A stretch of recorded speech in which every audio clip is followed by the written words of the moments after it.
భానుడి భగభగలకు జనం అల్లాడిపోతున్నారు. దీంతో చల్లదనం కోసం వెతుకులాట మొదలైంది. ఇటు సమ్మర్ హాలిడేస్ రావడంతో చల్లటి ప్రదేశాల్లో వాలిపోయేందుకు పిల్లలు తహతహలాడుతున్నారు.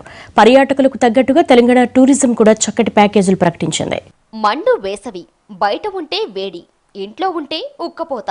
దీని బారి నుంచి కొద్ది రోజులైనా తప్పించుకోవాలంటే తప్పనిసరిగా చల్లటి ప్రదేశాల్లో వాలిపోవాల్సిందే.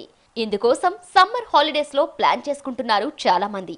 అయితే కూల్గా ఉండే ప్రదేశాలను కొంతమంది ఎంచుకుంటే తీర్థయాత్రల టూర్లు ప్లాన్ చేసుకుంటున్నారు మరికొంతమంది. ఇండియాలో చల్లటి ప్రదేశాలకు కొదవలేదు. అందులో ముఖ్యమైనవి ఊటీ, కొడైకెనాల్, సిమ్లా, లడఖ్ లాంటి ప్రదేశాల్లో కూల్గా గడిపేందుకు పర్యాటకులు ఇష్టపడతారు. ఊటీ, దీన్ని బ్లూ మౌంటైన్ అని కూడా పిలుస్తారు. ఇది ఏడాది పొడవునా ఆహ్లాదకరంగా ఉంటుంది. సమ్మర్ కోసం మరో మంచి కూలెస్ట్ ప్లేస్ కొడైకెనాల్. పశ్చిమ కనుమలలోని పళని కొండల్లో ఉన్న అందమైన సుందరమైన హిల్ స్టేషన్ ఇది. కొండలు, సరస్సులు, అటవీ ప్రాంతంతో నిండి ఉండే కొడైకెనాల్ పర్యాటకుల మనస్సును ఎట్టే దోచేస్తుంది. ఇక సముద్ర మట్టానికి దాదాపు 2000 మీటర్ల ఎత్తులో ఉంటుంది. కాబట్టి ఇక్కడ ఎప్పుడూ చల్లగా ఉంటుంది. ప్రకృతి అందానికి పెట్టింది పేరు కన్యాకుమారి. పర్యాటకులు ఎక్కువగా ఇష్టపడే ప్రాంతం ఇది. అయితే కన్యాకుమారి అనగానే గుర్తొచ్చేది సూర్యోదయం, సూర్యాస్తమయం, 3 సముద్రాల సంగమ క్షేత్రం ఇది. సమ్మర్లో ఇక్కడ పర్యటించేందుకు టూరిస్టులు ఉత్సాహం చూపిస్తుంటారు. చల్లదనాన్ని ఆస్వాదిస్తూనే సాహసయాత్రలు చేసేవారి కోసం లేహ్, లడఖ్, మనాలి లాంటి ప్రదేశాలు ఆహ్వానం పలుకుతున్నాయి. ఈ ప్రాంతానికి చాలా మంది పర్యాటకులు రోడ్ ట్రిప్ ద్వారా చేరుకుంటారు. మనాలి, లేహ్, శ్రీనగర్, లేహ్ దారుల మీదుగా అక్కడకు చేరుకోవచ్చు. అజంతా, ఎల్లోరా, కూర్గ్, సముద్ర తీరాలు, ఐలాండ్స్ లాంటి చక్కటి ప్రదేశాలు వేసవి తాపాన్ని తగ్గించే ప్రదేశాలు.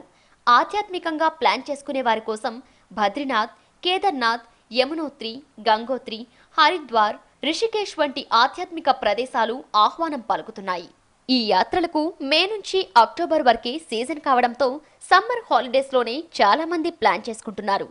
ఈ సమ్మర్ కోసం తెలంగాణ టూరిజం ట్రావెల్స్ వారు చాలానే ప్యాకేజీలు ప్రకటిస్తున్నారు. సిమ్లా, కులు మనాలికి 5 రాత్రులు 6 రోజుల కోసం 18,000, శ్రీనగర్, కాశ్మీర్ 6 రోజుల పర్యటన కోసం 23,900 వసూలు చేస్తున్నారు. ఊటీ, కొడైకెనాల్ 19,500 చొప్పున ప్రత్యేక ప్యాకేజీలు అందిస్తున్నారు. పర్టికులర్గా మనం టూరిజం తరఫున సమ్మర్ ప్యాకేజెస్ అని మనం డిజైన్ చేయబడ్డది. హైదరాబాద్ ఉన్న జనాలకు మనం ఇక్కడ నుంచి మైసూరు, బెంగళూరు, ఊటీ, కూర్గు కూడా చూయించుకొని 3 నైట్స్ 2 డేస్లో మనకు 5,900 రూపీస్కు వెళ్ళేసి రావచ్చు. అదేవిధంగా సౌత్ ఇండియా కూడా బస్సులనే తీసుకెళ్తాం. ఓన్లీ 2 నైట్సే ప్రత్యేకమైన ప్రయాణం ఉంటుంది. మిగతా అప్పుడు కంఫర్టబుల్గా అకామిడేషను మరియు ట్రాన్స్పోర్టేషను 14,000 రూపీస్లో ఒకరికి ప్రతి సెకండ్ సాటర్డే స్టార్ట్ అయ్యి వెళ్ళి రావడానికి ఉంటుంది. ఇంకాస్త ఎక్కువగా ఖర్చు పెట్టగలిగే వాళ్ళు యూరప్ టూర్స్ వేస్తూ ఫారిన్, స్విట్జర్లాండ్, రోమ్, వాటికన్ సిటీలను చుట్టేసేందుకు ప్లాన్ చేసుకుంటున్నారు. సింగపూర్, మలేషియా, థాయిలాండ్లకు కూడా ఎగిరిపోతున్నారు.